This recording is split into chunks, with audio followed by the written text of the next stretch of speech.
Hello friends. मेरा नाम है राकेश सैनी। दोस्तों, आज की वीडियो में हम बात करेंगे संविधान की क्लास चल रही है फ्रेंड्स, ये जिसमें मैंने अनुसूची और संविधान बनने की जो बेसिक प्रक्रिया है उसके बारे में समझाया था। आज की अपनी वीडियो रहेगी भाग नंबर 1। उस संविधान के अंदर जो भागों की जो संख्या है वो कितनी है? वो है 22। अगर प्रेजेंट में देखें तो ये इनकी संख्या हो जाती है 24। अब सबसे पहले देखेंगे भाग नंबर 1। भाग नंबर 1 में संघ और उसका राज्य क्षेत्र का उल्लेख किया गया है। वीडियो स्टार्ट करने से पहले आपसे निवेदन है, हमारी वीडियो को अपने दोस्तों में शेयर करें और हमारे चैनल को सब्सक्राइब अवश्य करें। देखो, भाग नंबर 1 में अनुच्छेद 1 से लेकर 4 आते हैं और इससे भी अधिक आ सकते हैं। पहले देखेंगे 1 से लेकर 4। देखो, अनुच्छेद नंबर 1 में आता है संघ का नाम और उसका क्षेत्र।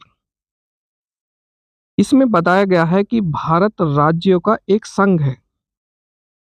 इस संघ में वे सभी राज्य शामिल होंगे जिनका उल्लेख अनुसूची नंबर 1 में किया गया है। भारत में शामिल होने वाले नए राज्य इस संघ में शामिल होंगे, ये अनुच्छेद नंबर 1 कहता है। अब देख लेते हैं दूसरे में क्या उल्लेख है। तो दूसरे में है जो नए राज्य बने थे उन राज्यों की स्थापना करना। संसद को यह अधिकार दिया गया है कि वह कानून बनाकर भारतीय संघ में नए राज्यों को शामिल कर सकती है। किसको अधिकार है ये? तो ये है फ्रेंड संसद को। अब आर्टिकल नंबर 3 में बताया है कि नए राज्यों का निर्माण, उनके नाम तथा सीमाओं में परिवर्तन। आर्टिकल नंबर 3 में ये उल्लेख है। अब इसको भी संसद को यह अधिकार दिया गया है कि कानून बनाकर नए राज्यों का निर्माण कर सकती है, उनके नामों और सीमाओं में क्या कर सकती है? परिवर्तन ला सकती है। अब इसमें कुछ भारतीय राज्य में देशी रियासतों का एकीकरण हुआ था, उनको भी देख लेते हैं। सबसे पहले श्वेत पत्र आया था 12 मई 1946 को। इसको कहा गया भारत का मैग्ना कार्टा। अनुच्छेद नंबर 4 में यह बताया है कि राज्यों के नाम अथवा सीमा में परिवर्तन करने वाला कोई भी विधेयक अनुच्छेद 368 के अंतर्गत संविधान संशोधन नहीं माना जाएगा। अब इसी में बेसिक बात है कि भारत स्वतंत्रता अधिनियम 1947, ये इसमें एकीकरण जो करता थे वो सरदार वल्लभ भाई पटेल और बीपी मेनन थे। इसमें कुल रियासतें जो शामिल हुई थी वो हुई थी 542, या ये कहीं कहीं लिखा हुआ आता है 552। अपनी स्वेच्छा से जो शामिल हुए थे वो हुई थी 549। अब इसमें 3 रियासतें और हैं, जैसे जूनागढ़ का विलय हुआ। तो जूनागढ़ का जो विलय है ये जनमत संग्रह से हुआ। इसके लिए ऑपरेशन जो चलाया था वो पोलो चलाया था। ऐसे ही हैदराबाद का विलय हुआ है, तो इस विलय में पुलिस कार्यवाही द्वारा शामिल की गई थी ये हैदराबाद। उसके बाद जम्मू कश्मीर आता है, तो राजा हरि सिंह यहाँ के क्या थे? वो राजा थे। उन्होंने अपनी स्वेच्छा से हस्ताक्षर पर शामिल करे, हस्ताक्षर करके शामिल हुए हैं। उसके बाद देशी रियासतों के एकीकरण के बाद भारत में 4 प्रकार के राज्य का गठन किया गया। कैसे कह सकते हैं कि ए, बी, सी और डी। ए में जो बताई गई थी वो ब्रिटिश शासन द्वारा, बी में शाही शासन यानी कि विधानमंडल, सी में मुख्य आयुक्त शासन जो शाही शासन था, और उसके बाद डी में अंडमान निकोबार, ये चीज रखी गई। अब कुछ राज्य ऐसे भी बने हैं जो भाषाई आधार पर बनने वाले हुए थे। तो 10 दिसंबर 1948 को भाषाई आयोग प्रांतीय आयोग का गठन किया गया। इस आयोग के जो अध्यक्ष हैं, इलाहाबाद हाई कोर्ट के जो सेवानिवृत्त थे एस के धर, उनको बनाया। इस आयोग ने अपनी रिपोर्ट भाषा के आधार पर राज्यों के पुनर्गठन का विरोध किया तथा प्रशासनिक सुविधा का भी गठन किया। इसमें कांग्रेस के जयपुर अधिवेशन हुआ, उसमें जेबीपी समिति जवाहरलाल नेहरू और वल्लभ भाई पटेल और पट्टाभी सीतारामैया ने कांग्रेस के जयपुर अधिवेशन में भाषा के आधार पर राज्यों का पुनर्गठन पर विरोध किया। इसमें आंदोलन हुआ तो इन्होंने पोट्टी श्री रामालुलु थे, भाषा इनकी तेलुगु थी। इन्होंने 56 दिन आमरण अनशन पर बैठे और 15 दिसंबर 1952 को क्या हुई गई, इनकी मृत्यु हो गई है। फिर 19 दिसंबर 1952 को पंडित जवाहरलाल नेहरू ने तेलुगु भाषा के लिए अलग राज्य की घोषणा की। उसके बाद 1 अक्टूबर 1953 को आंध्र प्रदेश राज्य का गठन किया, जो भाषा के आधार पर बनने वाला ये पहला राज्य हुआ।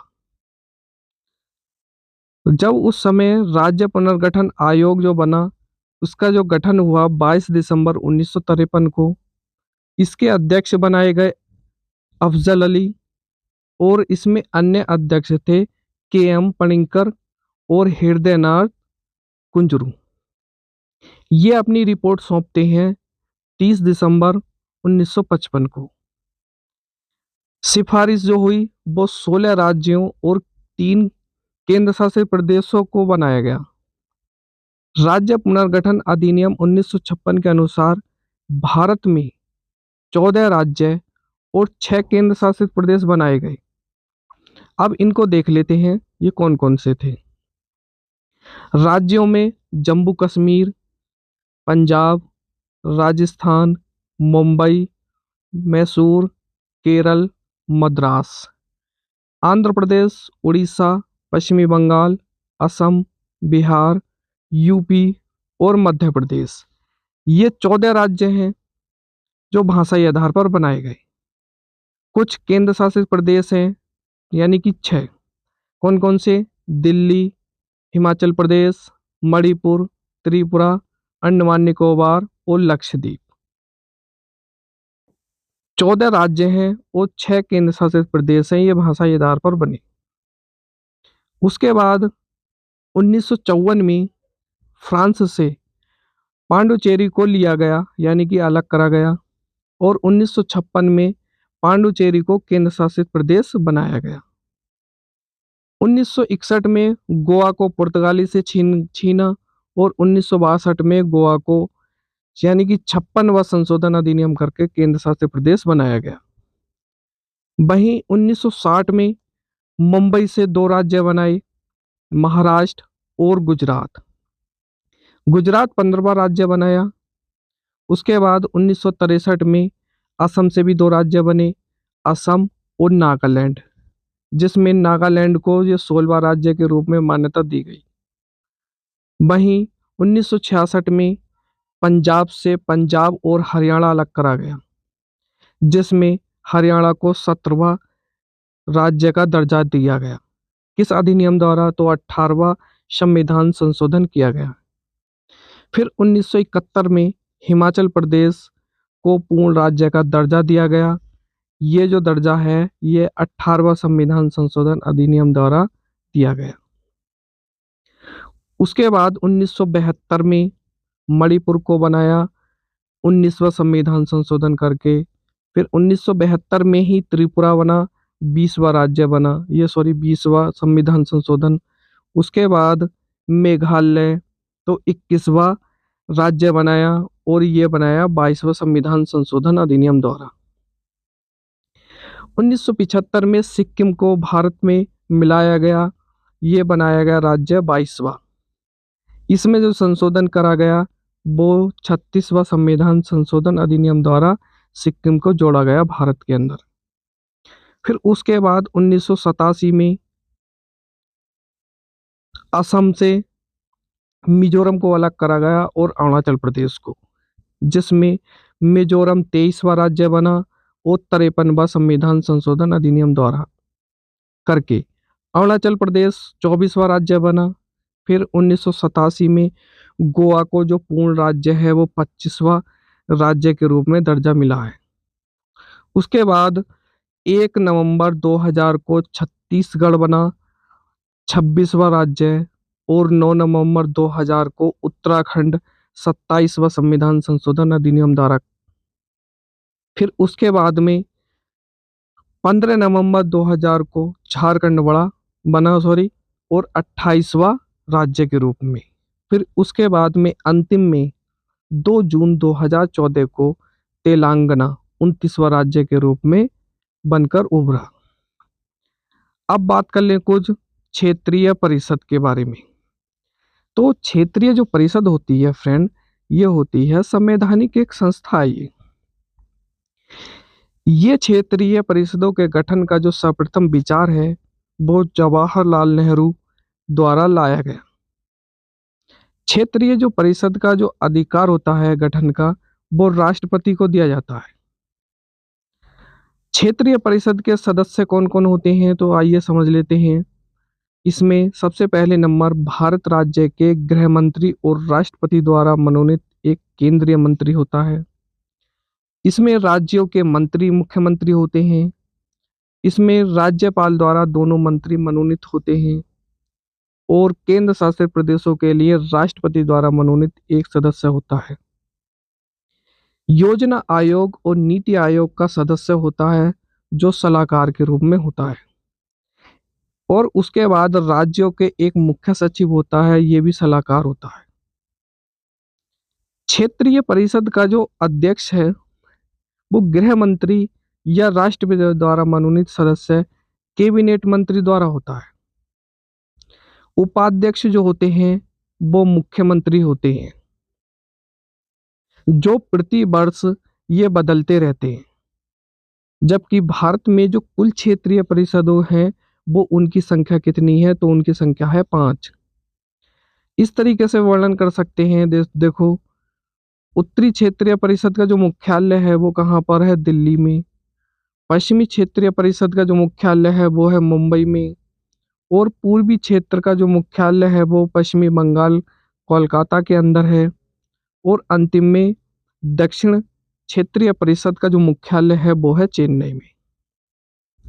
अब इनको देख लेते हैं। देखो, उत्तरीय क्षेत्रीय परिषद में जम्मू कश्मीर, हिमाचल प्रदेश, पंजाब, हरियाणा, दिल्ली, चंडीगढ़ और राजस्थान, ये उत्तरीय क्षेत्रीय में आते हैं। और पश्चिम में आते हैं गुजरात, महाराष्ट्र, गोवा, दमनदीप और दादर नगर हवेली, ये राज्य आते हैं। और दक्षिण में भी देख लेते हैं, इनका जो मुख्यालय है दक्षिण का वो है चेन्नई। तो इसमें राज्य आते हैं कर्नाटक, केरल, तमिलनाडु, आंध्र प्रदेश, तेलंगाना, पांडुचेरी और लक्षद्वीप, ये आते हैं। उसके बाद पूर्वी क्षेत्र में देख लेते हैं, इसका जो मुख्यालय है वो कोलकाता है पश्चिमी बंगाल में। इसमें जो राज्य आते हैं बिहार, पश्चिमी बंगाल, उड़ीसा, झारखंड, सिक्किम, असम, अरुणाचल प्रदेश, मणिपुर, मेघालय, त्रिपुरा, मिजोरम, नागालैंड और अंडमान निकोबार द्वीप समूह, ये सब क्षेत्रीय परिषद के राज्य हैं। और जबकि एक मध्य क्षेत्र का जो मुख्यालय है वो है इलाहाबाद में। अब इसमें राज्य आते हैं यूपी, उत्तराखंड, मध्य प्रदेश और छत्तीसगढ़। ये क्षेत्रीय परिषद इस तरीके से बटी होती है। तो दोस्तों, आज की वीडियो केवल इतनी ही रहेगी। जल्द ही इससे अगला टॉपिक से लेकर आऊँगा। फ्रेंड, जो ये क्षेत्रीय परिषद जो होता है, इनका केवल उद्देश्य जो होता है वो अखंडता और एकता को बढ़ाने के लिए होता है। इसीलिए क्षेत्रीय परिषद का गठन किया गया है। तो दोस्तों, जल्द ही इससे अगला टॉपिक से लेकर आऊँगा। तब तक के लिए धन्यवाद।